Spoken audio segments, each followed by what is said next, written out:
ne pas être. C'est ça, tout le monde connaît to be or not to be.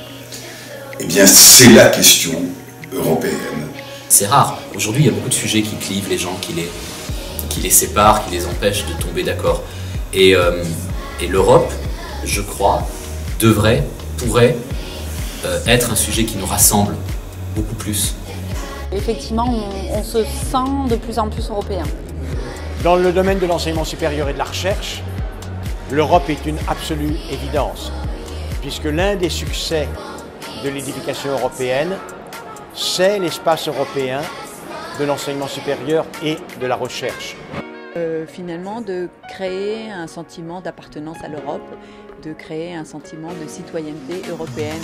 Les Européens ont essayé de mutualiser notre force ensemble pour pouvoir briller en international.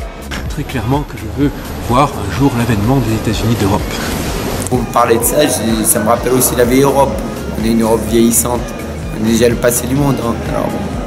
C'est donner le sentiment européen aux jeunes qui seront les dirigeants des pays européens et de l'Europe demain. C'est essentiel. En fait, ce qui manque à l'Europe en termes de présentation, d'incarnation, de collectivité citoyenne dans la façon qu'on a de le vivre, c'est le désir. Et donc à partir du moment où il y a du désir, tous les problèmes sont quasiment réglés. C'est qu'à un moment donné, on a pris un peu de l'autre, évidemment avec leurs défauts et leurs qualités, mais c'est ce qui fait aussi grandir une grande famille. Moi, mais il faut qu'il y ait de l'information et de l'intérêt de la part des citoyens.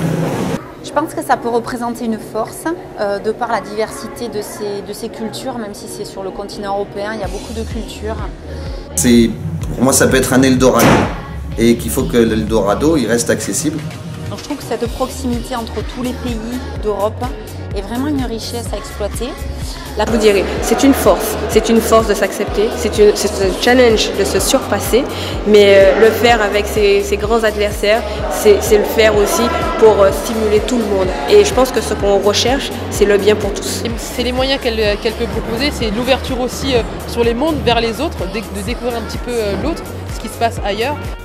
Pour moi, l'Europe d'aujourd'hui, c'est une Europe pour laquelle il faut militer, pour laquelle il faut s'engager encore parce qu'elle n'est pas encore faite. Il faut encore se battre pour elle. Moi, je suis hyper européen. En fait, je passe ma vie à tomber amoureux de filles de pays divers qui parlent des langues que je ne comprends pas.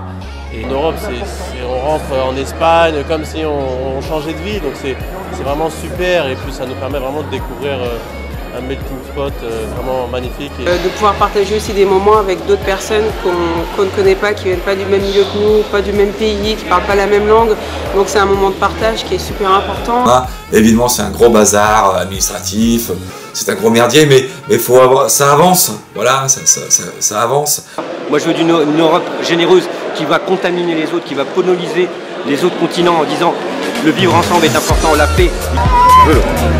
Je veux l'Europe. Oui, je veux l'Europe. Vive l'Europe. Je veux l'Europe. Je veux l'Europe. Je veux l'Europe, oui. Je veux l'Europe, oui. Je veux l'Europe. You care Europe. Vous savez quoi? En fait, ce qui se passe, c'est que je veux l'Europe. Voilà. C'est ça le truc.